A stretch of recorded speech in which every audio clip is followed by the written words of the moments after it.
This video was made possible by CuriosityStream. When you sign up at the link in the description, you'll also get access to Nebula, the streaming video platform that HAI is a part of.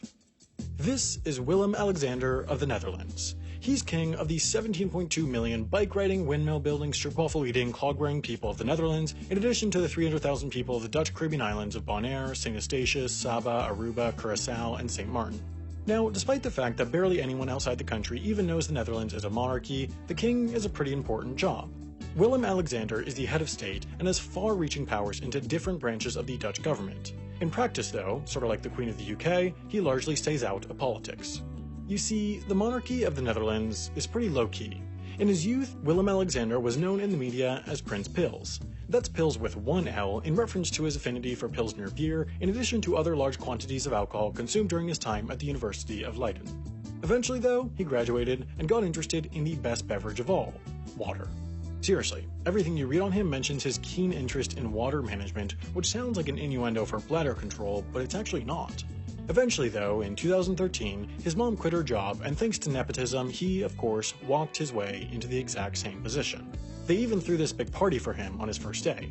Now King Willem-Alexander is known for his casual style of monarchy. He never wears his crown, nobody calls him His Majesty, his daughters, who are princesses, go to public school, he has his own Instagram account, and he even turns his throne around and sits in it backwards in order to seem cool and approachable to the kids.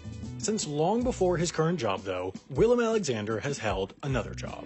As an airline pilot. You see, back in 1985, slightly concerningly before being dubbed Prince Pils, he earned his private pilot's license, followed 2 years later by his commercial pilot's license. He first used this to work as a volunteer pilot for some organizations in Kenya, in addition to just recreational flying. He got his license to fly multi-engine jet aircraft in 1989, his military pilot's license in 1994, then in 2001, he got the crown jewel of pilot's licenses, the Airline Transport Pilot License. That's the license you need to fly big boy airplanes with passengers in the back, and so, soon after, Willem-Alexander started doing just that. Now, how or why exactly this arrangement started is a bit unclear, but sometime in the early 2000s, somehow, then Prince Willem-Alexander strutted over to KLM and cashed in his I'm a Prince card to negotiate a deal to work for them as a part-time pilot. This made sense for two reasons. One was that KLM's full name literally translates to Royal Aviation Company Incorporated, so having a little royal in the company, despite the fact that it was then and is now a fully private company, would keep it honest to its name. That way they wouldn't have to switch to being called Aviation Company Incorporated. Two was that KLM operated the Dutch government airplane. At the time, it was a Fokker 70, which would be used by the royals or politicians to go where they needed to go, and so, once certified, Willem-Alexander would regularly fly this airplane, especially when it was the royals using it. The hours of flying he got from this government airplane alone, though, weren't enough to maintain his pilot's license, so eventually he started flying regular passenger flights too.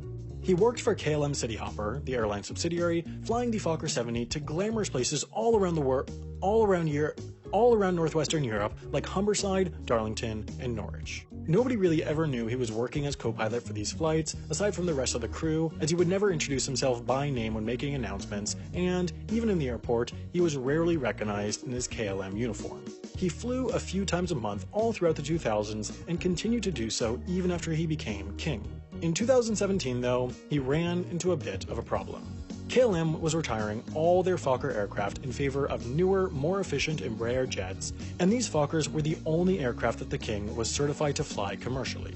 This was an even bigger issue for the Dutch government, whose plane, the Fokker 70, could no longer be operated by KLM as they would no longer have pilots or mechanics for the plane. They therefore made the decision to buy a Boeing 737 business jet, which was better equipped for longer trips, which it turns out the Dutch have to do a lot to catch up with all the places they accidentally colonized back in the day. So, Willem-Alexander made the decision to go through the long, expensive process of getting type rated for the 737 and, once done, started flying 737s for KLM.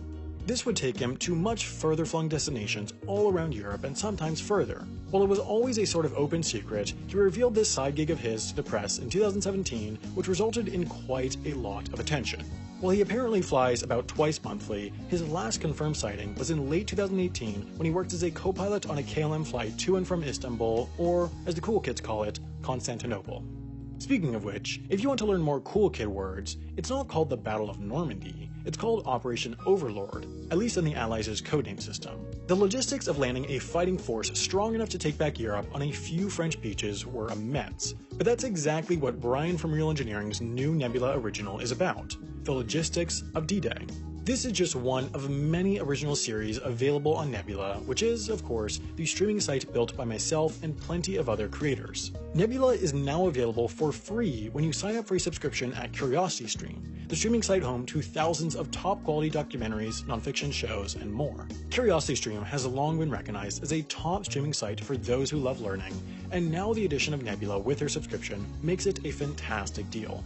By signing up for a yearly subscription at curiositystream.com/HAI, which is just $20, you'll also get a free Nebula subscription, and you'll also be doing your part in supporting independent creators.